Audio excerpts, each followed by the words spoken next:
¿Cómo están, apreciados jóvenes? En esta semana continuamos con nuestra materia de historia y geografía en referencia al tema el desarrollo económico y la regionalización. Recordemos que es una continuación de la unidad temática anterior que habíamos visto del desarrollo en general.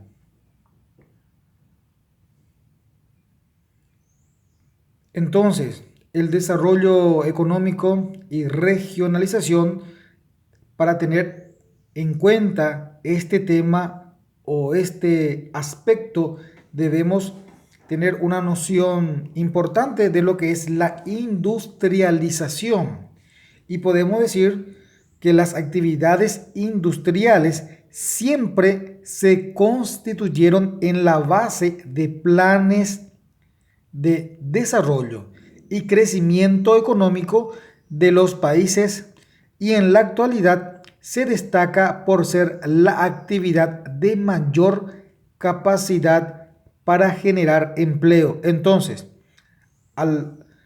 tocar el tema del desarrollo económico, debemos también manejar el tema de la industrialización, puesto que es un polo de desarrollo de progreso y a su vez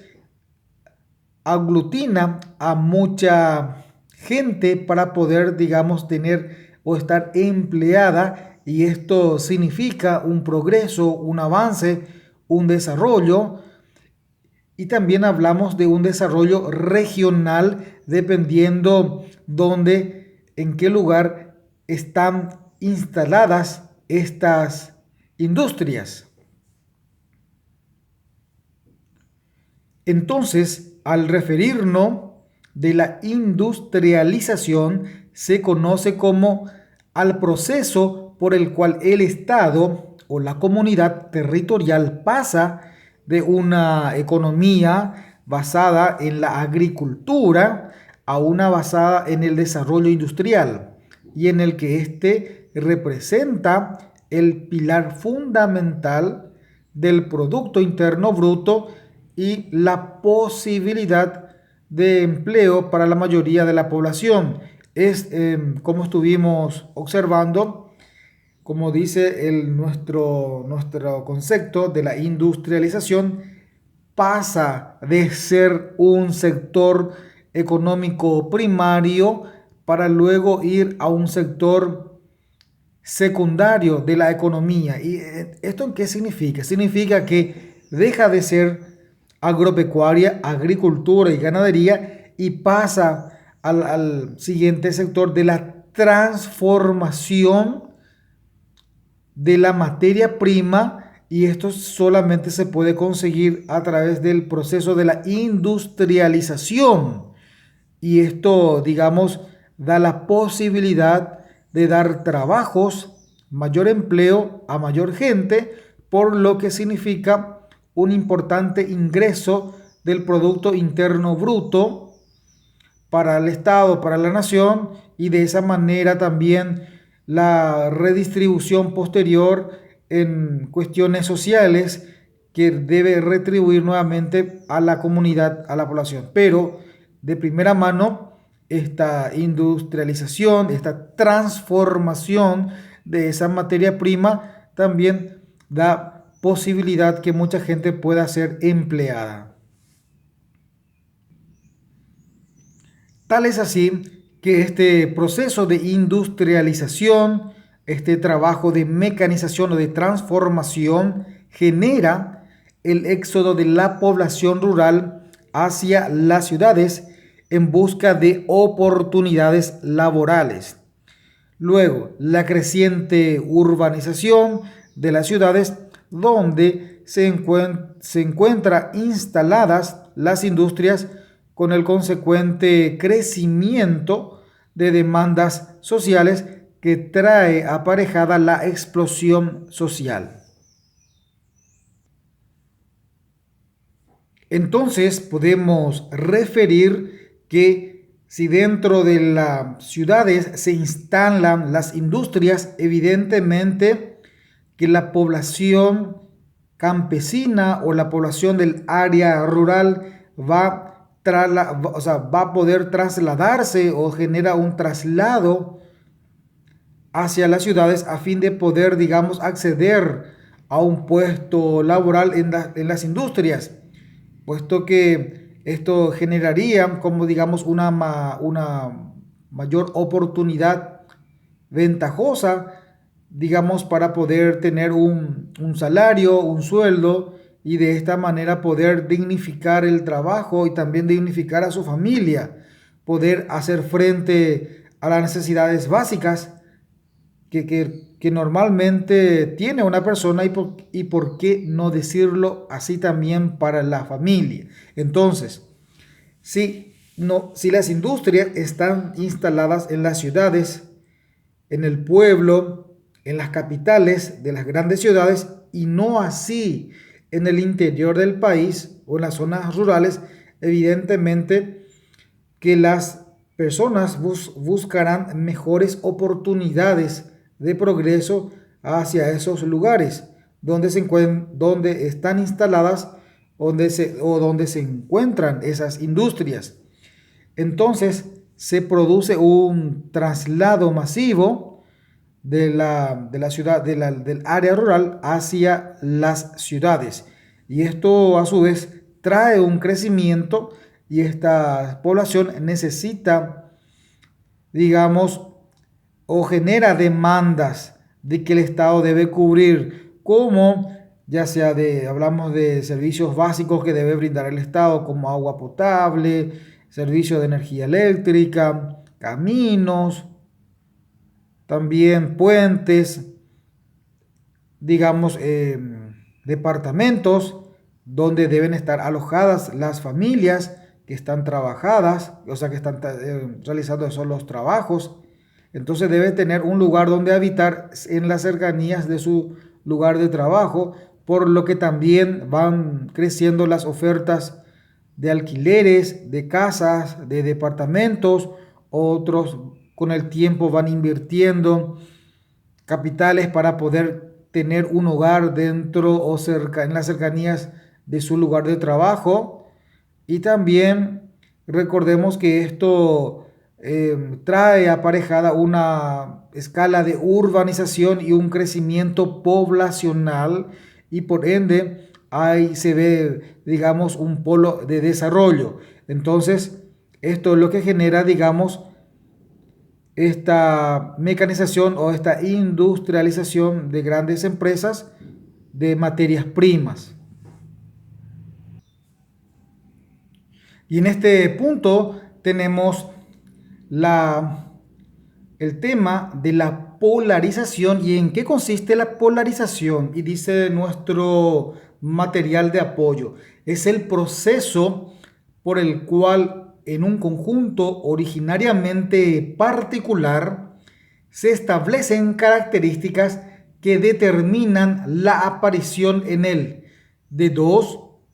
a más zonas mutuamente excluyentes, llamados polos. Generalmente se denomina así a aquellas ciudades donde se observa un mayor intercambio de bienes y servicios. Entonces, digamos que por un lado la población del área rural se traslada hacia la zona urbana, donde allí también se pueden producir, digamos, las ofertas laborales y sobre todo demandas de la población en cuanto a los servicios que podría necesitar. Y se produce así entonces un crecimiento, un polo de desarrollo, mientras que en el área rural también se puede decir que se facilita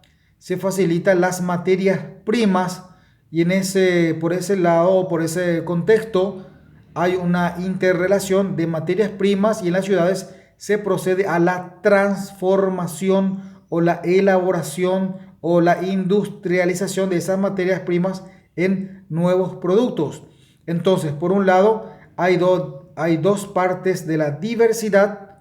de características. Por un lado, una zona rural un poco más precaria, un poco más no avanzada en cuanto a crecimiento, y sin embargo en las áreas, en las ciudades, se puede notar una urbanización, un crecimiento poblacional, una mejora o variadas o diversas formas de poder acceder a servicios básicos como telefonías,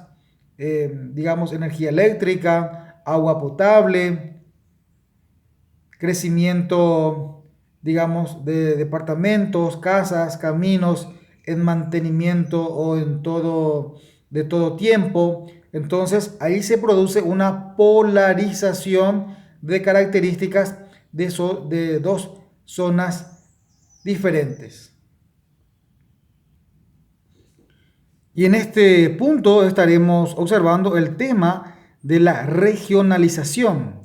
Esto implica la división de un territorio en áreas menores con características comunes y representa una herramienta metodológica básica en la planificación ambiental, pues permite el conocimiento de los recursos para su manejo apropiado. La importancia de la regionalización de tipo ambiental radica en que se consideran el estudio de los ecosistemas cuyo objetivo principal es incluir toda la heterogeneidad ecológica que se prevalece dentro de un determinado espacio. Entonces, la regionalización es la división de un territorio en áreas menores con características comunes y representa una herramienta metodológica básica para una planificación ambiental.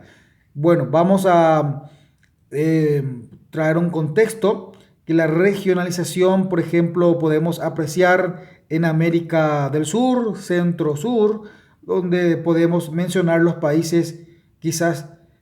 dar un ejemplo del Tratado de Mercosur, donde allí están los países de una región, por ejemplo, Brasil, Argentina, Bolivia y Paraguay, y en base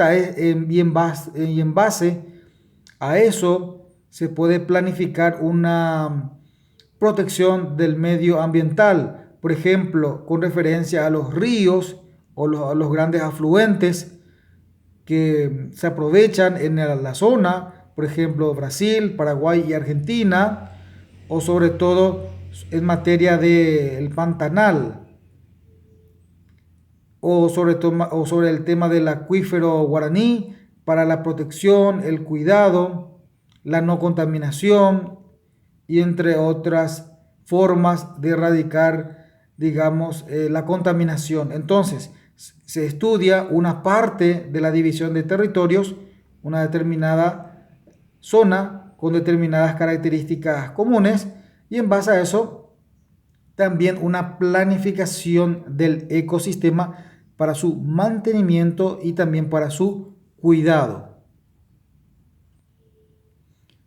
Y al hablar de la regionalización, no solamente implica la protección y el mantenimiento del ecosistema, sino que también hay una búsqueda de un relacionamiento económico.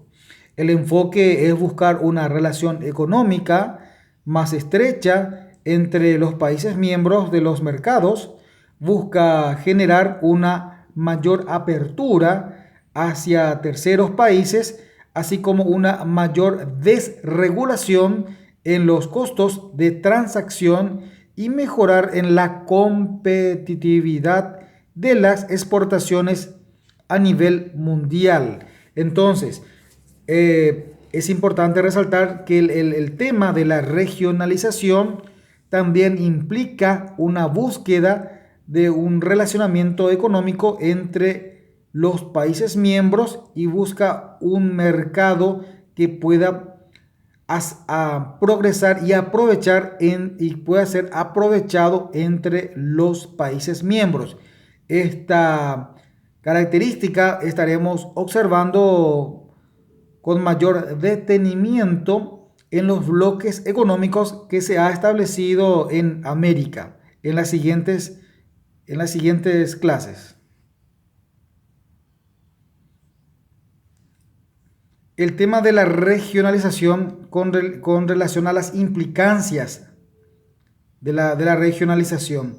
Todo esto va acompañado de construcciones, de puentes, rutas asfaltadas, teniendo tendido de cables eléctricos, alumbrado público, edificios, centros comerciales, urbanizaciones, hace que un paisaje natural sufra una transformación que trae como consecuencia la destrucción de los espacios verdes, que pronto se suman la polución ambiental, sonora, del suelo, del agua y de otros recursos de la zona. Entonces, esto también trae aparejado un poco lo que es el avance, el desarrollo económico dentro de una región. Por eso siempre tiene un impacto en la economía y también decirlo en el medio ambiente. Por ende, estos bloques sociales, económicos de mercados de los países tratan de mitigar en lo posible que tenga un impacto negativo en lo menor posible. Por eso se hacen estudios y en base a eso, y en base a los estudios también una reglamentación de cómo podría afectar menos todas estas contaminaciones que puede provocar un desarrollo, un polo económico o un polo de desarrollo económico, sobre todo en las grandes industrias, sobre el tema de la tala de árboles, la contaminación en cuanto a ruidos, hace en las zonas, las grandes capitales, también la polución de contaminación, perdón, la contaminación de humos tóxicos de las grandes industrias, para que todo eso pueda regularse y prever, sobre todo también de la no contaminación de los arroyos y ríos a través de los desechos de las grandes fábricas que normalmente pueda ocurrir o que pueda ocurrir esto. Entonces todo esto hay que prever mediante una reglamentación. Y si es que no se lleva a cabo un control adecuado, evidentemente que sufrirá nuestro ecosistema grandes contaminaciones. Y acá en este punto, siempre teniendo relacionamiento con la regionalización, hablamos de la regionalización con la descentralización. La regionalización de los países también tiene relación con la descentralización, o sea, lo que busca es descongestionar lo que son las grandes capitales y potencializar las ciudades, los departamentos, convertirlos en un polo de desarrollo, como por ejemplo, no solamente la capital de Asunción traer un desarrollo, sino también, por ejemplo, en Encarnación, Ciudad del Este, Villarrica, Boquerón, tratar de potencializar con empresas, con industrias, con fábricas, a fin de poder traer otras áreas de polos de desarrollo, no solamente en las grandes ciudades, sino también en otros lugares, en otros departamentos del área rural, convertirlo en un polo de desarrollo. En este punto de la regionalización tiene que ver mucho también con el aspecto de la geopolítica. ¿Y qué es la geopolítica? Es la ciencia que se encarga de estudiar la influencia de los factores geográficos en la vida de los estados. A través de esta, los gobernantes se orientan para administrar los recursos disponibles de una manera conveniente. Entonces, la geopolítica es una ciencia que se encarga de estudiar la influencia de los factores geográficos en la vida de los estados.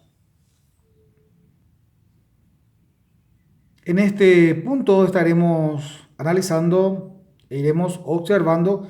la soberanía e integración económica, las implicancias, la estrategia o las estrategias más eficaces que encontraron los países americanos para alcanzar un desarrollo fue a través de la formación de bloques económicos, lo que supone un fortalecimiento económico interno, como también un crecimiento en el mercado internacional, toda integración económica debe ser entendida como un proceso o etapas que se debe dar a través del cual dos o más mercados se unen para formar uno solo. Entonces, estaremos observando también con más detenimiento de que esta integración económica trasciende de dos o tres o más países para un fortalecimiento económico, no solamente económico, sino también social, político, cultural, científico, en cuanto a la formación de bloques, sobre todo bloques económicos, y con esto trae aparejada un crecimiento de la zona regional. Entonces, este punto, los estados manteniendo su soberanía, pero, digamos, tratando de tener un relacionamiento regional en base a tratados, ellos van, digamos, desregulando algunas cuestiones económicas a modo de ir teniendo facilidades y de esa manera actuar conjuntamente con los mercados y tener un crecimiento en la zona regional. En América tenemos como ejemplo el Tratado del Mercosur, que vamos a ir analizando más adelante en la siguiente clase, y otros mercados de bloques económicos también que se habían celebrado en la zona de América. Y en Europa tenemos como ejemplo la Comunidad Europea como un bloque económico e integración de un crecimiento, de un fortalecimiento económico, social y de otros aspectos. Entonces, esto es lo que se podría considerar en base al tema de la soberanía e integración económica como un polo de desarrollo y de progreso de bloques de estados. Bueno, hasta aquí hemos llegado con el tema del desarrollo económico y la regionalidad en cuanto al progreso y, o por qué no decirlo, de tener un desarrollo de polos regionales.